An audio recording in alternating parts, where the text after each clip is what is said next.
భారతదేశంలో కూటమి ప్రభుత్వం అధికారంలోకి వచ్చాక సంక్షేమ పథకాలు అమలులో ఫస్ట్ ప్లేస్లో దూసుకుపోతుందని అనకాపల్లి పార్లమెంట్ సభ్యులు సీఎం రమేష్ అన్నారు. భారతీయ జనతా పార్టీ చేపట్టిన మన ఊరు మన జెండా కార్యక్రమంలో భాగంగా సభవరం మండలం ఆరిపాక శివారు పెదయాతపాలెంలో జరిగిన జెండా ఆవిష్కరణలో ఆయన పాల్గొన్నారు. అనకాపల్లి జిల్లా బీజేపీ కిసాన్ మోర్చా అధ్యక్షులు శరగడం శంకర్రావు, పెందుర్తి నియోజకవర్గం నేత చొక్కాకుల వెంకట్రావుల ఆధ్వర్యంలో చిన్నయాతపాలెం నుంచి మోటార్ సైకిల్ ర్యాలీలో వెళ్లారు. పెదయాతపాలెంలో ముందుగా ఎంపీ సీఎం రమేష్ గౌరీ పరమేశ్వర సహిత ద్వాదశ జ్యోతిర్లింగాల క్షేత్రాన్ని దర్శించుకొని పూజలు చేశారు. ఆయనకు ఆలయ మర్యాదలతో వేద పండితులు స్వాగతం పలికి ఆశీర్వచనం అందించారు. అనంతరం జరిగిన సభలో ఆయన మాట్లాడుతూ భారతీయ జనతా పార్టీ 47వ ఆవిర్భావ దినోత్సవ వేడుకల్లో భాగంగా 6 నెలల పాటు దేశమంతా మన ఊరు మన జెండా కార్యక్రమాలు చేయాలని పార్టీ పిలుపునిచ్చిందన్నారు. బీజేపీ పాలనలో కూటమి ప్రభుత్వం హయాంలో ఆంధ్రప్రదేశ్ని అన్ని రంగాల్లో అభివృద్ధి సాధిస్తుందన్నారు. మనం చేసే కార్యక్రమాలు కానీ ప్రభుత్వం చేసే కార్యక్రమాలు, పార్టీ చేసే కార్యక్రమాలు ప్రజలకు ప్రతి ఒక్కరికి దగ్గరలో ఉండాలి. ఆ జెండా ఆ ఊర్లో ఉంది అంటే భారతీయ జనతా పార్టీ అండ ఉంది. ప్రభుత్వ కార్యక్రమాలు బ్రహ్మాండంగా నడుస్తున్నాయి. ఆ కార్యక్రమాలను అన్ని కూడా ఇంటింటికి చేర్పించాలి, వారికి అందరికీ తెలియజేయాలనే కార్యక్రమంలో ఈరోజు భారతీయ జనతా పార్టీ ఈ కార్యక్రమం తీసుకొచ్చింది. ఆ కార్యక్రమం గురించి, భారతీయ జనతా పార్టీ గురించి ముంచే మాట్లాడిన నాయకులందరూ కూడా మీకు చాలా వివరంగా చెప్పారు. నేను చెప్పింది ఏంటంటే మన అనకాపల్లిలో మనకు అవకాశం వచ్చింది భారతీయ జనతా పార్టీ. పెందుర్తి కాన్స్టిట్యూన్సీలో నిన్న చొక్కాకుల వెంకటరావు ఆధ్వర్యంలో అక్కడ ఘనంగా నిన్న మన ఊరు మన జెండా కార్యక్రమాన్ని మండల పార్టీ అంతా కలిపి చేసుకోవడం జరిగింది.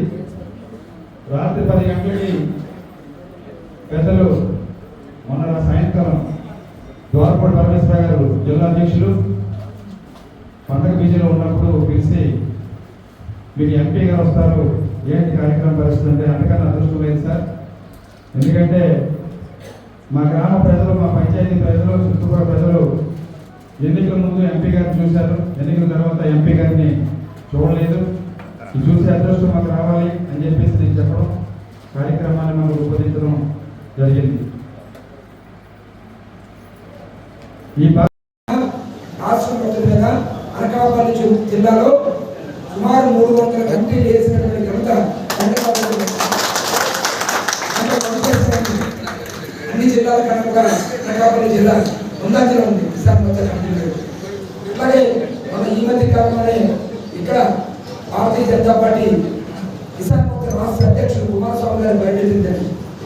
ఆ రోజు కూడా రాష్ట్రంలో ఎక్కడా లేని విధంగా వారికి స్వాగతం పలికి ఒక బ్రహ్మాండమైనటువంటి కార్యక్రమాన్ని నిర్వహించినటువంటి శంకర్రావు గారు, అలాగే వారికి పూర్తి సహాయ సహకారం అందిస్తూ భుజం తోడై నడుస్తూ ఈ కార్యక్రమాలన్నింటికీ కూడా చేదోడు పాల్గొన్నటువంటి చొక్కాకుల వెంకటరావు గారికి, అలాగే ఎక్కడ కూడా తప్పుకు తాగకుండా ఈ రోజు మన భారత ప్రధానమంత్రి గారు ఈ రోజు ఆ విధంగా ఈ కార్యక్రమాలన్నీ కూడా పేదవాడిని మరి అక్కడ తీసుకెళ్లే ప్రయత్నాలు చేస్తున్నారు. కాబట్టి ఈ రోజు ఇంత పెద్ద ఎత్తున భారతీయ జనతా పార్టీ అన్ని విధంగా అభివృద్ధి చెందడానికి కారణమైందని చెప్పి సందర్భంగా తెలియజేసుకుంటా ఉన్నాం.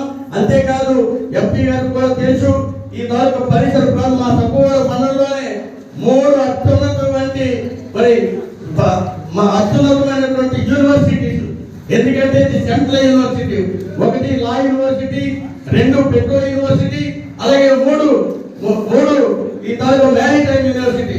ఈ తాలూకు ప్రాంతాల్లో ఉన్నాయి సార్ 3. ఈ 3-4 కిలోమీటర్ రేడియస్ లోనే 3 అత్యున్నతమైనటువంటి యూనివర్సిటీ.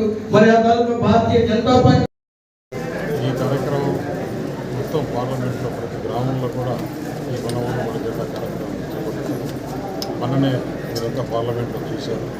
ఏదైతే అమరావతి బిల్లు ఏ విధంగా పాస్ అయింది, యావత్ భారతదేశంలో ఉండే అన్ని రాజకీయ పార్టీలు ఇంతవరకు ఈ 2 సంవత్సరాల కాలంలో ఒక బిల్లు విషయంలో అన్ని రాజకీయ పార్టీలు ఏకగ్రీవంగా తీర్మానించారు.